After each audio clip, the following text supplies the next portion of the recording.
আমাদের সবাইকে একদিন কবরে যেতে হবে। আপনার ধন সম্পদ টাকা পয়সা এগুলা দিয়ে কি হবে? এগুলা ছেড়ে আপনাকে একদিন কবরে যেতে হবে। তার একটা দৃষ্টান্ত দিলে বুঝতে পারবেন। অস্ট্রেলিয়ার একজন যুবক যার নাম আলী বানাত, এখনো নেটে সার্চ দেন ALI আলী BANAT বানাত। তিনি একদিন চা খাচ্ছিলেন। চা খাওয়ার সময় জিহ্বায় একটা ফুসকা উঠেছিল। ডাক্তার দেখায় ভালো হয় না, ডাক্তার দেখায় ভালো হয় না। ডাক্তার বলেছেন তার ক্যান্সার হয়েছে। ক্যান্সারের 4টে স্টেজ রয়েছে, প্রথম, দ্বিতীয়, তৃতীয়, চতুর্থ স্টেজ জীবনের শেষ স্টেজ। আপনার বেশি দিন বাকি নেই। সেই আলী বানাত লক্ষ লক্ষ টাকার মালিক। এক এক জোড়া জুতা ব্যবহার করতেন যার দাম হাজার টাকা। এক জোড়া স্যান্ডেল ব্যবহার করতেন যার দাম 45,000 টাকা। একটা ফেরারি গাড়ি ব্যবহার করতেন যার দাম কোটি কোটি টাকা। সেই আলী বানাত এই মাটির নিচে চলে গিয়েছেন। তিনি মারা যাওয়ার আগে মহিলার মতো হাউমাউ করে কাঁদতে কাঁদতে মারা যাননি। তিনি মারা যাওয়ার আগে কোরআন তেলাওয়াত করতে করতে দুনিয়া থেকে বিদায় হয়েছে। আল্লাহু আকবার। সেই আলী বানাত মাটির নিচে চলে গিয়েছেন। তেমনি ভাবে আমাদেরকে এই মাটির নিচে যেতে হবে। আজকের এই মাহফিল আপনার জীবনের শেষ মাহফিল হতে পারে। আজকের এই মাহফিল আমার জীবনের শেষ মাহফিল হতে পারে। আজকের এই মাহফিল বক্তাদের জীবনের শেষ মাহফিল হতে পারে। আজকের এই মাহফিল আমার বাবা মুফতি মোহাম্মদ আলীর জীবনের শেষ মাহফিল হতে পারে। আপনি আজকে মাহফিল করেছেন, আগামী বছরে মাহফিল করবেন তার কোনো গ্যারান্টি নেই। হয়তো মাইক থাকবে, হয়তো মাহফিলের প্যান্ডেল থাকবে, হয়তো আপনি থাকবেন না, আপনার খোঁজ পাওয়া যাবে না, ঠিক কি না? যুবক, তোমাকেই বলছি, তুমি অনেক মানুষকে দেখেছো গাড়ি অ্যাক্সিডেন্ট করেছে, গোস্ত কেটে কেটে গাড়ি থেকে বের করছে, আর তুমি তা দেখে হাসছো। সেই জায়গায় তুমিও হতে পারতে, তোমাকেও এভাবে গোস্ত কেটে কেটে বের করতো। আপনারা অনেকেই জানেন তুরস্কের ভূমিকম্প হয়েছে।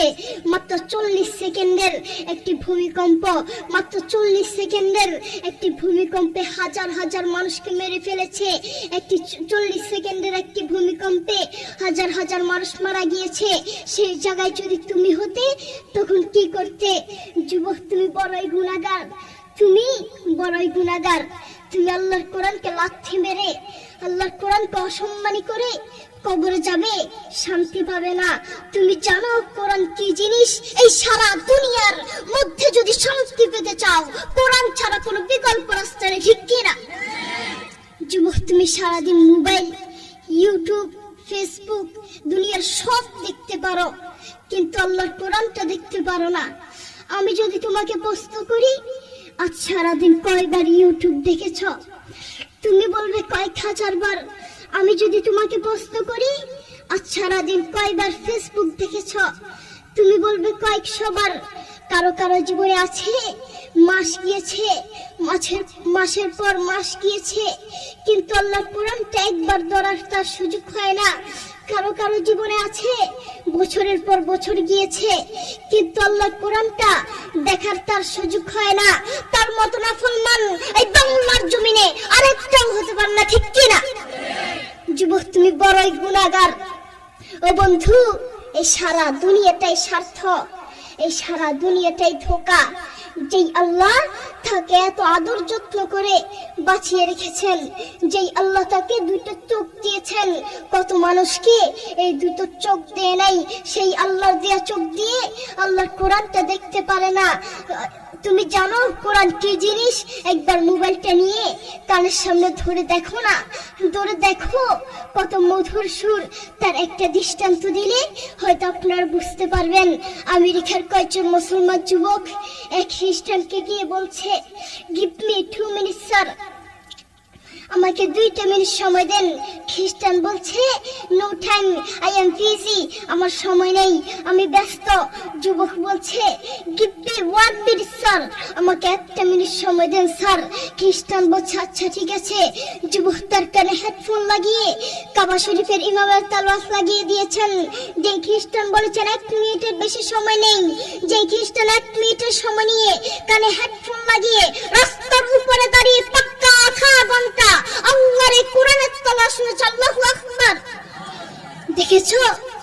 দেখেছো কত মধুর সুর, সেই কোরআনকে তুমি লাথি মারছো, অসম্মানী করছো।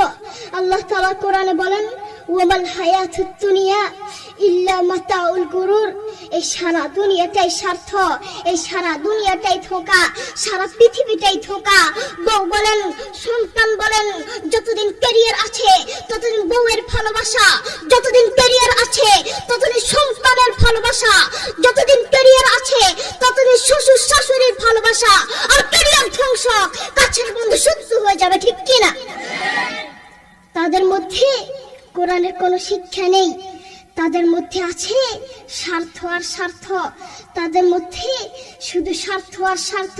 এই সমাজের কিছু অমুসলিমরাই কোরআনের বিরুদ্ধে লাগে, এই সমাজের কিছু অমুসলিমের বাচ্চারাই, নাস্তিকরাই কোরআনকে লাথি মারে, ঠিক কিনা? অমুসলিমরাই কোরআনকে লাথি মারে। আপনি বাপ, আপনার ছেলের খোঁজ নিয়ে দেখেন, আপনার ছেলে ব্রাজিলের জন্য দোয়া করে। আপনি বাপ, বাসায় গিয়ে খোঁজ নিয়ে দেখেন, আপনার ছেলে আর্জেন্টিনার জন্য দোয়া করে। আসার সময় দেখলাম এক পাগলা দোয়ার আয়োজন করছে।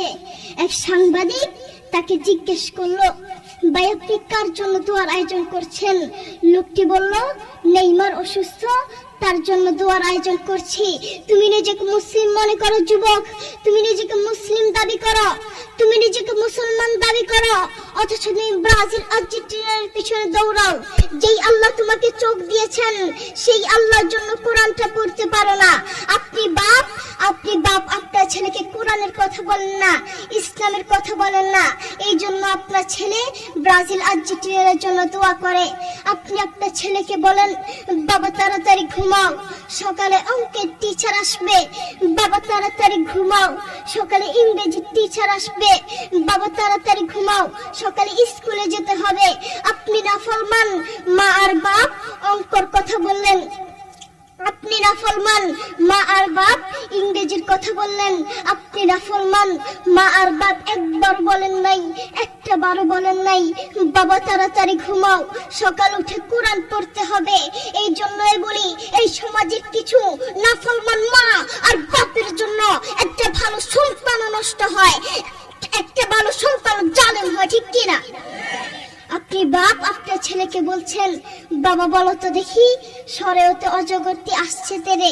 ছেলেকে ভয় দেখানোর দরকার নাই। আপনি আপনার ছেলেকে এগুলা কেন শেখাচ্ছেন? আপনি আপনার ছেলেকে শিখাবেন, বাবা বলো তো দেখি সরেওতে অজগরের নামাজ পড়ি। একদিকে ইসলাম শিখবে আর একদিকে বাক্য শিখবে। আপনি আপনার ছেলেকে কিছু কবিতা শিখাচ্ছেন, বাবা বলো তো দেখি ওই দেখা যায় তাল গাছ, ওই আমাদের গা, ওইখানেতে বাস করে কানা বগিচা, ও বগিচি খাস কি, পান্তা ভাত চাষ কি, পান্তা আমি পাই না, পুঁটি মাছ পান্তা আমি খাই না, পুঁটি মাছ পাই না, একটা যদি পাই ধরে গাবুস কুবুস খাই, গাবুস কুবুস খাওয়া লাগবে না। আপনি বলেন আপনার ছেলে এটা থেকে কি শিখলো? আপনি আপনার ছেলেকে এগুলা কেন শিখাচ্ছেন? আপনি আপনার ছেলেকে বলবেন, বাবা বলো তো দেখি ওই দেখা যায় কবর, ওই আমাদের ঘর, ওইখানেতে থাকতে হবে অনেকটা বছর, ও কবর তুই চাস কি, নেককার লোক পাস কি, নেককার লোক পাই না, একটা যদি পাই ধরে জান্নাতে ঢুকে, ঠিক কিনা? আপনি আপনার ছেলেকে এগুলা শিখাবেন, তাহলে আপনার ছেলে যোগ্য আলেম হতে পারবে। আপনি আপনার ছেলেকে একদিকে অঙ্ক শিখাচ্ছেন আর একদিকে সুদ শিখাচ্ছেন। আপনি আপনার ছেলেকে বলছেন, বাবা বলো তো দেখি 100 টাকায় যদি 2.5 টাকা সুদ আসে, 10 লক্ষ টাকায় কত টাকা সুদ আসবে? মুসলমানের বাচ্চা সুদের অঙ্ক কেন শিখবে? আপনি আপনার ছেলেকে সুদের অঙ্ক কেন শিখাচ্ছেন? আপনি আপনার ছেলেকে শিখাবেন, বাবা বলো তো দেখি 100 টাকায় যদি 2.5 টাকা সুদ আসে, 10 লক্ষ টাকায় 100 টাকায় যদি 2.5 টাকা জাকাত আসে, 10 লক্ষ টাকায় কত টাকা জাকাত আসবে? আপনি আপনার ছেলেকে এগুলো শিখাবেন। একদিকে ইসলাম শিখবে আর একদিকে জাকাত শিখবে। মুসলমানের বাচ্চা সুদের অঙ্ক কেন শিখবে? মুসলমানের বাচ্চা অঙ্ক শিখবে তো ইসলামিক পদ্ধতিতে শিখবে। কোরআনের কথা বলতে যদি নিজের জীবন দিতে হয়, জীবন দিতে রাজি। ইসলামের কথা বলতে যদি নিজের জীবন দিতে হয়, জীবন দিতে রাজি। হকের কথা বলতে যদি জীবন দিতে হয়, জীবন দিতে রাজি, কিন্তু ঈমান হারাতে রাজি নেই, ঠিক কিনা? আমাদের ভিতরে ঈমান থাকা দরকার। আমাদের ভিতরে যদি ঈমান থাকে আমরা কবরে শান্তিতে থাকতে পারবো। আল্লাহ রাসূল সাল্লাল্লাহু আলাইহি ওয়াসাল্লাম এবং তার সাহাবীরা নিজের জীবন দিতে রাজি থাকতো, কলিজা দিতে রাজি থাকতো, কিন্তু ঈমান হারাতে রাজি থাকতো না, ঠিক কি না? আপনারা ঘুমাচ্ছেন নাকি? আসেন তাকবীর দিই। লিল্লাহি তাকবীর, লিল্লাহি তাকবীর, আল্লাহু আকবার, আল্লাহু আকবার। আল কোরআনের আলো, আল কোরআনের আলো, ঘরে ঘরে জালো, আল হাদিসের আলো, ঘরে ঘরে জালো, তাওহীদের আলো, ঘরে ঘরে জালো, সুন্নাহর আলো, ঘরে ঘরে জালো। মূল কথা বলতে চাচ্ছি, আমরা যদি কবরে শান্তি পেতে চাই ঈমানদার হতে হবে, কোরআন পড়তে হবে। আল্লাহ তাআলা আমাদের সবাইকে বুঝার তৌফিক দান করুন। ওয়া আখিরু দাওয়ানা আলহামদুলিল্লাহি রাব্বিল আলামিন। আসসালামু আলাইকুম ওয়া রাহমাতুল্লাহি ওয়া বারাকাতুহু।